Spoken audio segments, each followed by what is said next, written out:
The wheel of time turns and ages come and pass, leaving memories that become legend. Welcome to Dragonmount. I'm Kathy Campbell. And once again, it's just me. But very shortly, you will hear an interview that Rajiv and I were lucky enough to speak with the absolutely amazing Kate Fleetwood, who I believe will showcase just how perfect she is for the role. There may be a couple little Easter eggs in the interview for book readers, but for the show only fans who we adore, there will be no spoilers in this. So stay tuned. Don't worry about that. And enjoy this interview with the amazing actor who plays Liandrin, Kate Fleetwood. Thank you so much, Kate Fleetwood, for joining us today. We are so excited that you're here. Thank you so much. You are the first people I've spoken to about. So you're my maiden voyage. Oh my goodness, I'm so excited. Absolutely honored.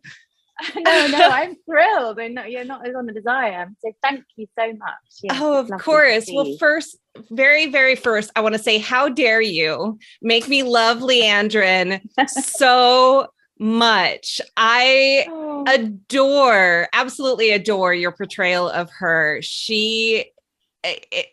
How familiar are you with the books? Well, to be honest, I hadn't heard of them, but that's no reflection on the books. It's just that I'm not by nature a fantasy fan, but I mean, I love stories because I'm an actress, so I'm always and that's the best part of being an actor, is that you get invited to audition for things, and then when you start getting involved in those things, you start to get deeper into those new subjects or new genres and it's a real gift of being an actor, is that you get to investigate all sorts of things. And so I was really thrilled when I discovered this world. I mean, I have to admit as well, I'm not quite as good as Yosha at getting through the books, but I do have two small children. So you're forgiven. and I've had to do homeschooling,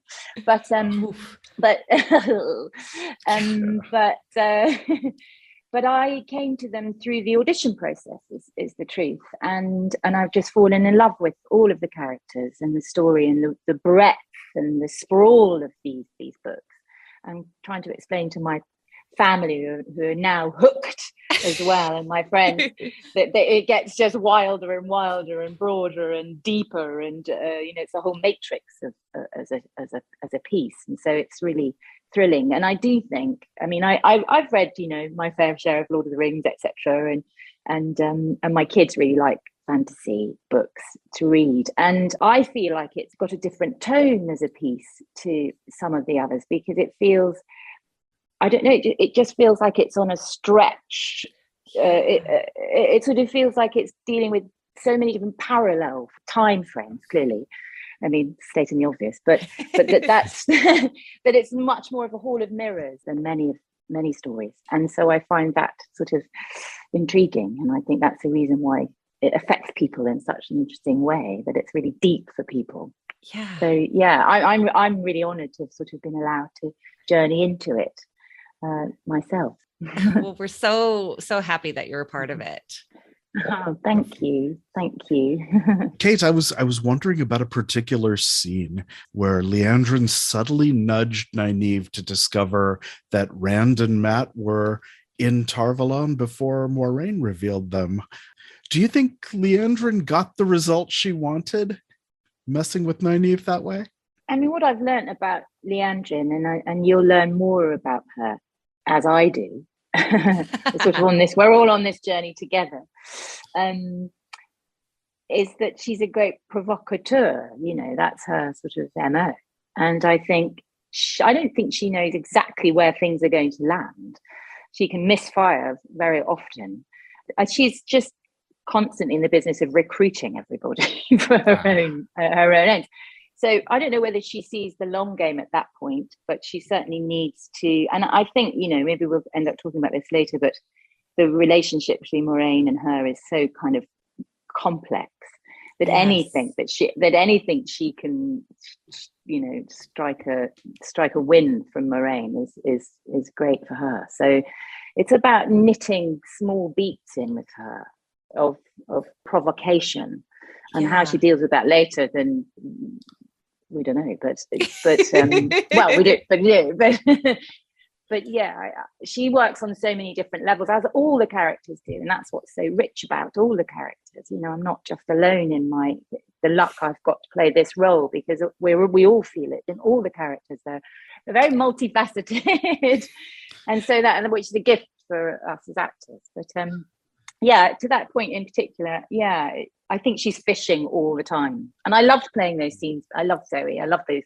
girls. I love everybody. But we all, it's lovely company of actors. It's very much like a company of actors. I spent most of my career on stage, and this is very similar in that, in the way that it feels like a real company of an ensemble of actors. So that's just terrific. But I look at the scripts, and when they come in, and I'm always sort of myself as an actor fishing for those moments of friction, and how can I just play something that will suggest one thing and then just maybe read a different way, and just might be a little bit more of a kaleidoscopic sort of hint there and a hint there. And so it's like a little weaving, a little game.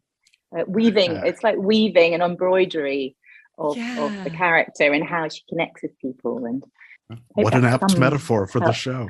Yeah. Well, I know. I guess. So you mentioned, working with Zoe and all of the other amazing actors in this ensemble. It really is very ensemble. Mm-hmm. How did playing kind of the antagonist character affect your off-screen relationships? Did you find yourself needing to stay away to better embrace your character, or are you like cut and then you're like, yay? Yeah, no. I mean, I fully respect actors who do that, but that's not my gig. I like having a good laugh on set. So yeah, I'm very not like Leandre at all. Good. No, I do very much like having a giggle and a play. I like playing. That's what my job is, to play, and so I like playing, and I love being in amongst the crew, and I mean that's why it's been hard with COVID to sort of keep back from everybody. Right. But no, I don't. I mean, there are definitely moments where I know I've got to hit a certain beat, and so I might just sort of quietly take myself off for a moment. But that's part of the technical skill that we all have to employ when you're filming, is that you just got to know when to sit in it and when to come back, and not to overthink it, and just to be prepared, because especially with COVID, we've had to the schedule is changing. I mean, I don't know what I'm doing tomorrow. And I only found out what I was doing today at 8:00 last night, and because everything's constantly shifting. It's a bit like a house of cards at the moment for everybody. So I was sort of describing to somebody yesterday that I think we're all a bit like preppers at the moment. We've all got little jars of our scenes that we've prepped, and like some beans or chutney, and then sort of half cooked it, and you sort of put it on a shelf, and then you pick it off when you need it, and then open it up and start cooking it up again. So my off-screen persona is, I hope, very different from the acting. but no, I'm not. I like to go straight in and out of the characters. But that's just my technique. I like to stop it and start and drop, because also it means that I can be responsive to new things that are happening. Yeah. Because acting's about listening really and reacting. You see what other people are doing. So, if you're if I'm too in my head, then I might miss a trick. That's such an amazing talent to be able to like turn that on and off, especially for a character for Liandrin, who's always, playing. Yeah. Talent is one way of doing it, but it's also just a muscle that I've used for many, many years, and we all have a different ways of accessing it. But it is like driving, it's like it's a physical thing. I was really interested in how you described weaving together the plot beats, and when you're bringing the idea of playing off of other characters, other moods, other beats. There's been a lot of fan speculation on the internet on what exactly is Liandrin's past with Maureen. And I know that maybe even you might not be privy to the whole story, but can't tell us. But can you speak to sort of how you prepared? I'm thinking of a particular scene where Liandrin is sort of touching Maureen's cheek and really prodding her and poking her. So, for instance, that's a good example, because you get a script and it'll say she pushes Maureen's hair back to try and I think it said something like to try and get a rise out of her, something. So I'll sit and I'll read that and I'll think, well, and I'll see where I've come from and what's going on, but I can see, I love gesture. So when I talk about weaving, embroidering a role or embroidering the beats, I sit in and I love the depth of what a very simple gesture like that can create. Within that, there might be, my reaction to her being she sort of rejects it by her stillness. How does that then turn my gesture? So it's a sort of, the gesture is one thing, and then the rejection of it is another part of that gesture, and then also the gesture of when and how to make the gesture. So there's lots of gears. So if I'm given a sort of direction like that in the script, then I'm trying to find what the gears are to get into that, and then obviously that goes then back to a psychological sort of lift off. So if I'm thinking about what that scene was trying to achieve, I'm trying to say, I know that you've been away and things are changing and many things are going on, but she's saying, I know you've been away, but I'm busy too. Or I know you've been away, I haven't forgotten you. I know you've been away, things may not be the same. So many sort of things are going on. And so I'm looking all the time as an actor at a scene and trying to pull out like a fisherman, just or an archaeologist, to excavate as many things from a very small scene that I can play with and that I can sort of spin, and so that's the work I do when I get a script, is I'm just looking deep, just excavating and trying to, and I can lie in bed at night if a gesture is not written in, trying to work out what the right gesture is for something that will tell the deeper story. And that's the kick I get out of acting. That's the kick we get out of watching it too. Yes. So many people are looking at that scene and are just thinking about what it means. There's a little, and I know that they are not when I'm doing it, but I understand, as an actor, you understand that the smallest gestures can tell such huge stories, and the linger of the look and the look, that it's such a rich a canvas. So and I'm very, very blessed that the writers allow me to play like that, and they will respond as well. So that's there's a lovely dialogue there. But sometimes sometimes I'm spoken between the crew, the writers and the creative team and the actors, is that they sort of start to write for you. There's this sort of, so it's a lovely symbiosis, Yeah. How that has to just be so wonderful to work with a team that is so willing to be like, oh, this is the character that we've written, but Kate is so flipping amazing and does really this.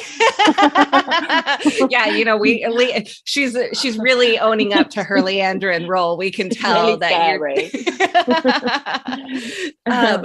that that's so amazing. Yeah, it is. It's one of the great pleasures of being in a long season of something, a long running drama, is that you start having those dialogues, and then and that's what actors really, really love, is they have to have some kind of dialogue, not power, but to have a sort of be in dialogue with the process.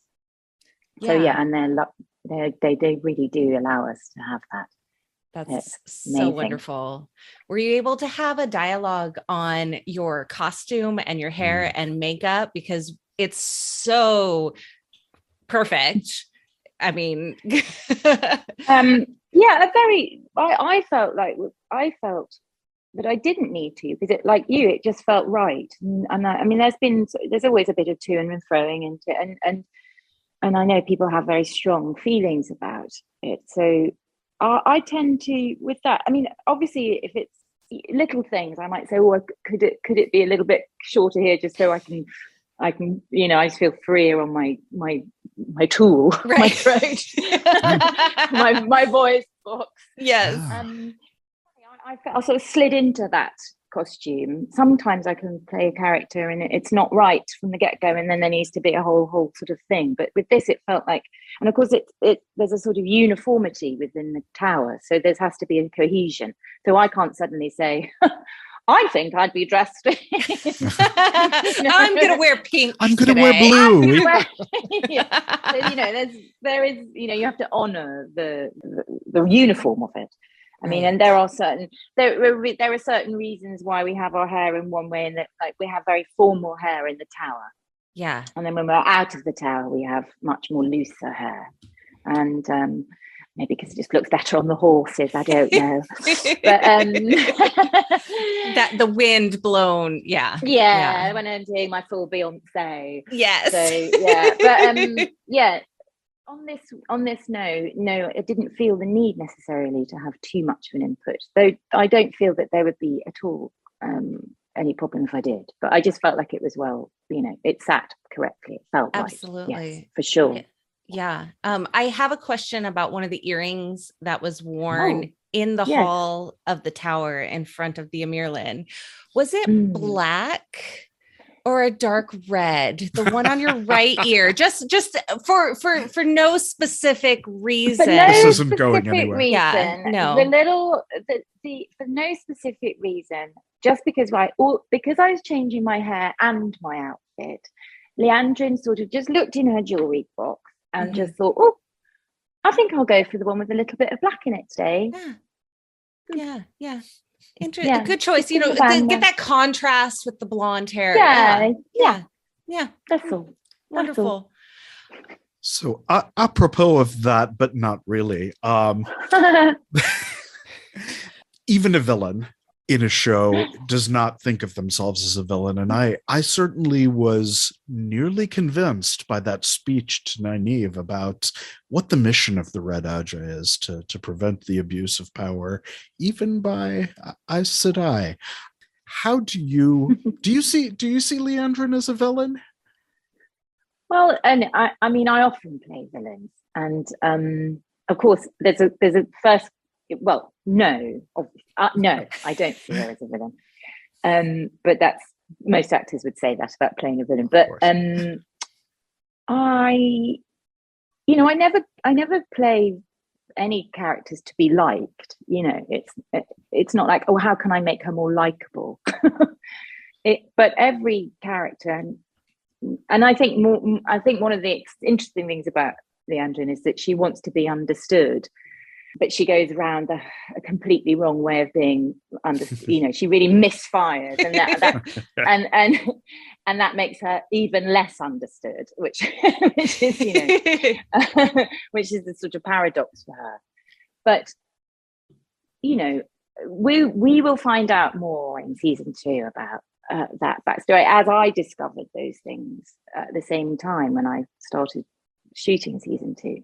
But in the original, in season 1, it's clear that she was on her own, that there was a sort of isolated figure.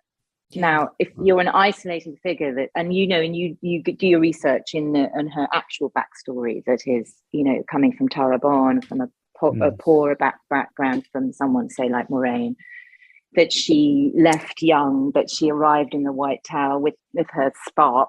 She could have become a wilder, couldn't she, and gone off and done that on her own. But for some reason, she goes to the tower. Now, so she obviously wants that structure and she needs to feel connected to the bigger picture. So I'm thinking of, in the first season, I'm thinking, she's a politician.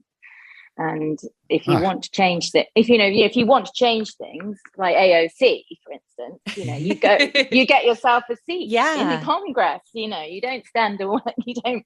So I always look at when I'm playing a character, I always go, well, who is she now, right? And it's a bit complicated, Leandrin, and a bit complicated. Yes. But in the here and now, when I was playing it all those years ago before COVID, BC, before COVID, that I'm thinking, well, she's either very far right wing, like she's like a Sarah Palin character, or she's AOC. You know, she's an extremist one way or the other, how you look at it. You know, and she's become, you know, she's working in the Tower to make things better, and she believes in it. She absolutely 100% believes in her ideology. Well, you have portrayed that perfectly, which is why I think viewers are just in love with your characterization of her, because you believe everything that she's doing, that she believes it. And it's just so wonderful. And it's been such an absolute pleasure to speak with you. We hope that your first interview wasn't terrible, that you weren't scared and you're ready to go off into the world as the amazingness that you are. Well, it's always nice to talk to someone who looks like a unicorn. That just gently, that always makes things easier. Oh, well, thank you so much for having me on your show, and good luck with it. And I know I've listened to it a few times, and it's just a great honor to be on it. So thank you, and much love to all the fans. And thank you. And thanks to everybody for all your support. Thank you. It was a thrill talking to you. So wonderful. Thank you so much. Namaste, everyone. Have a great day. Whew, what an interview. Kate was absolutely incredible. No surprise. The little comment at the end about speaking to a unicorn is because my headset has ears and a unicorn horn. So that's where that came from. But she was just absolutely incredible, an absolute pleasure to speak with. And I hope you really enjoyed it. Make sure to check us out on Dragonmount.com. You can find links to everything related to Wheel of Time and Dragonmount that we produce there. Blog posts, chapter summaries, episode summaries, episode breakdowns, links out to our YouTube channel, which has a ton of great stuff coming down. And of course, all of our social media, where you can specifically find out some extra goodies, including our TikTok. Make sure to check out our TikTok. Kitty Rello has some incredible things coming down the line. This is not the ending, but it's an ending. Have an absolutely incredible day and enjoy.